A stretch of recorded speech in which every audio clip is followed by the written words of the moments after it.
పిఠాపురం వంటి ప్రాంతం ప్రపంచంలోనే ఎక్కడా ఉండదని, అందుకే పిఠాపురాన్ని టెంపుల్ సిటీగా మార్చవలసిన అవసరం ఉందని ఏపీ బీజేపీ అధ్యక్షుడు పీవీఎన్ మాధవ్ అన్నారు. గురు పౌర్ణమి సందర్భంగా పట్టణంలోని శ్రీపాద శ్రీ వల్లభ మహాసంస్థానాన్ని మాధవ్ దర్శించుకున్నారు. వైసీపీ హయాంలో అమ్మవారి మందిరాన్ని అపవిత్రం చేసే కుట్ర జరిగిందని ఆరోపించారు. ప్రధానమంత్రి నరేంద్ర మోదీ చేత మన్ కీ బాత్ ద్వారా పిఠాపురం ప్రత్యేకతను మాట్లాడించే ప్రయత్నం చేస్తామని మాధవ్ తెలిపారు.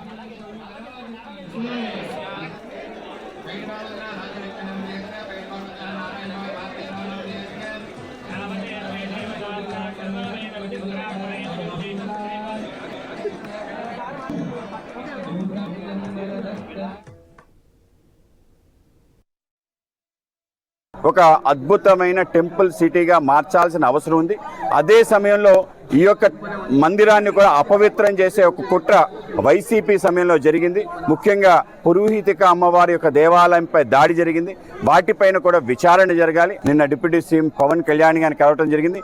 ఆయన ఈ విషయాన్ని అంటే సనాతన ధర్మానికి సంబంధించిన మూలమైన అనేక విషయాల గురించి మాట్లాడాడు. మొన్న జరిగిన మురుగన్ యొక్క సభ గురించి మాట్లాడాడు. తప్పనిసరిగా ఆయనలో ఉండే ఆ శక్తి ఈ ప్రాంతాన్ని ఆ విధంగా చేయడానికి ఉపయోగపడుతుంది. మేము కూడా ఆయనతో కలిసి ఆ విధంగా ఇది ఒక దివ్య క్షేత్రంగా చేయడానికి ప్రయత్నం చేస్తాం. మన్ కీ బాత్ ప్రారంభమైన దగ్గర నుంచి ఆయన ఇప్పటికీ 119 మన్ కీ బాత్లు మాట్లాడాడు.